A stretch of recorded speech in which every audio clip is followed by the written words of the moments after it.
በቅርቡ ኢትዮጵያ የኒውክሌር ፕላንት ስራ ጀምራለሁ ብላ ማወጇ ይታወቃል።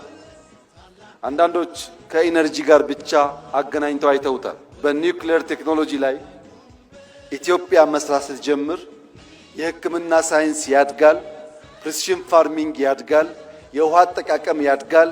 አሁን የምናወጣቸው ተማሪዎች የሚመራመሩበት፣ የሚሰሩበት፣ የሚያድጉበት፣ የሚወዳደሩበት አቅም ይገነባሉ።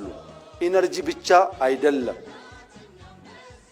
ራሽያ የዛሬ 80 ዓመት ያሳካችውን የኒውክሌር ኢነርጂ ኢትዮጵያ ዛሬ መከወን ፈልጋለሁ ስትል የሚጠራጠር ኢትዮጵያዊ እውን አለ ብሎ መውሰድ ይቻላል?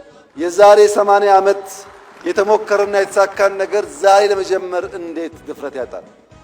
ኢትዮጵያ ትችላለች፣ ትጀምራለች፣ ትጨርሳለች።